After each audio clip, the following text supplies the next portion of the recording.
සියලු දෙනාටම සුබ දවසක් කියලා ප්‍රාර්ථනා කරනවා.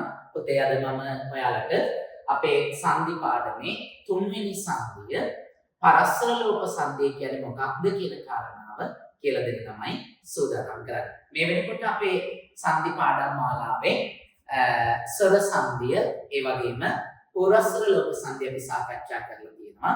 ඔයාලට ඒ ටික බලා ගන්න පුළුවන් අපේ channel එකට ගියාට පස්සේ. අද මම කතා කරන්න ඔයාලත් එක්කලා පරස්පර ලෝප සංදිය කියන්නේ මොකක්ද කියන කාරණා. ඔතේ පරස්පර ලෝප සංදිය කියලා කියන්නේ සංදි වන පද දෙකේ පසුපදයේ මුල තියෙන ස්වර අක්ෂරය හඳුනාගෙන එය ලොක් කරලා ගලප ගන්න සංදියට කියන මොකද්ද? පරස්පර ලෝප සංදිය කියලා. මම නැවත වතාවක් කාට කියලා දෙනම් හොඳට අවබෝධ කරගෙන හොඳට අහගෙන ඉන්න. සංදි වන පද දෙකේ පසුපදයේ මුල තියෙන ස්වරාක්ෂරය හඳුනාගෙන ඒ ලොක් කිරීමෙන් ගලපන සංදිය පරස්පර ලෝප සංදිය කියලා අපි හඳුන්වනවා. මම එක සංදියක් නැත්නම් පරස්පර ලෝප සංදිය මම එකක් කියලා දෙන්නම්. එතකොට මගේ දරුවන්ට මේ කියන කාරණාව හොඳින් වැටහෙනවා. මම ඉස්සෙල්ලා මට අරගත්තා ගුරු ධන උතුම. සංදි වෙනවා පද දෙකක්. එකක් පුතේ ගුරු අනිත් එක උතුම. සංදි වන පද දෙකේ පසුපදය. පුතේ පසුපදේ තමයි මේ උතුමා කියලා කියන්නේ. එහෙනම් පසුපදයේ මුල තියෙනවලු ස්වරාක්ෂරය මොකක්ද කියලා අපි බලමු. ඒ තමයි ඌ කියන ස්වර අක්ෂරය. එයා හඳුනා ගන්නවා. අපි බලමු හඳුනාගෙන ගුරු වෙනස් වෙන්නේ නැහැ. එයා එහෙම්මමයි. ඌ ස්වරය හඳුනාගත්තා.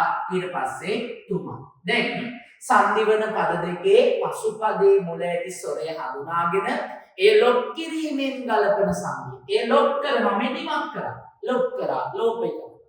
ඉවත් කිරීමෙන් ගලපන සංදිය මොකද්ද? පරස්පර ලෝප සංදියයි. එහෙනම් ගුරු ධනතුමා එනවා මොකද්ද? ගුරුතුමා කියන. දැන් තේරුණා නේද? බලන්න සංදි වෙනවා පද දෙකක්.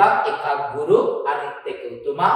සංදින පද දෙකේ පසුපදයේ උතුමා පසුපදයේ මුල තියෙන ස්වරාක්ෂරයේ ඌ අක්ෂරයේ එයා හඳුනාගත්තා. හඳුනන ලොක් කරලා ගලපගත්තා සංදිය ගුරු ධනතුමා ගුරුතුමා.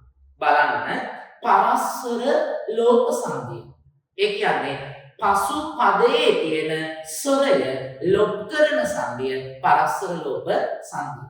තව උදාහරණයක් බලමු. ඒ වගේම බලන්න ඊළඟට මම අරන් කියන පුතේ ඔයාලට මුනි ධන උතුමා. මුනි ධන උතුමා හැදෙනවා මොකද්ද? very good මුනිතුමා. එහෙනම් බලන්න මුනි ධන උතුමා මුනිතුමා බලමු හැදෙන හැටි. සංදියනවා පද දෙකක්. මොකද මේ පද දෙක එකක් මුනි එකක් උතුමා. පසුපදය උතුමා පසුපදයේ මුල ස්වරය ඌ අක්ෂරය. එහෙනම් මුනි එහෙම්මයි. ඊට පස්සේ ඌ තනි කරගත්තා තුමා. දැන් මොකද කරන්නේ? පසුපදයේ මුල තියෙන ස්වරය හඳුනාගෙන ලොක් කරන්න. ඊට පස්සේ සංදිය ගැලපෙනවා මුනි ධන උතුමා. මොකද්ද පුතේ? මුනිතුමා කියලා. මුනිතුමා තේරුණානේ දැන් ඔයාලට? ලේසියිනේ. අමාරු නෑනේ පරස්පර ලෝප සංදිය. අපි ළඟ උදාහරණයක් යන්න. ඊළඟ බලන්න පිලි ධන උතුරු මම අරගත්තා. මොකද? පිලි ධන උතුරු. මොකද උත්තරේ? පිලි ධන උතුරු. පිලිතුරු. very good. බලන්න එහෙනම් පිලි ධන උතුරු සංදින පද දෙකක්. එකක් පිලි අනිත් එක උතුරු. සංදින පද දෙකේ පසුපදය තමයි උතුරු. එහෙනම් එයාගේ තියෙන ස්වරය ඒ තමයි ඌ අක්ෂරය. එහෙනම් අපි මෙහෙම ගත්තා පිලි එහෙම්මමයි ඌ තනි කරගත්තා තුරු. දැන් මොකද කරන්නේ? ඌ ලොක් කරනවා. හැදෙනවා අපට පිලි ධන උතුරු. මොකද්ද පුතේ? පිලිතුරු කියලා. එහෙනම් බලන්න කොච්චර ලේසිද පරස්පර ලෝප සංදිය කියලා. සංදි වෙනවා පද දෙකක්. සංදි වෙන පද දෙකේ පෙර පදයේ තියෙන ස්වරාක්ෂරය හඳුනාගෙන එය ලොක් කිරීමෙන් ගලපන සංදියට අපි කියන මොකද්ද? පරස්පර ලෝප සංදිය කියලා. මම විශ්වාස කරනවා මගේ දරුවන්ට පරස්පර ලෝප සංදිය හොඳට අවබෝධ වෙන්න ඇති කියලා. එහෙනම් අපි තවත් දවසක ඊළඟ වීඩියෝ පාඩම් මාලාවෙන් මුණ ගැසෙමු. එතකන් ඔබ සියලු දෙනාටම සුබ දවසක් කියලා ප්‍රාර්ථනා කරමු.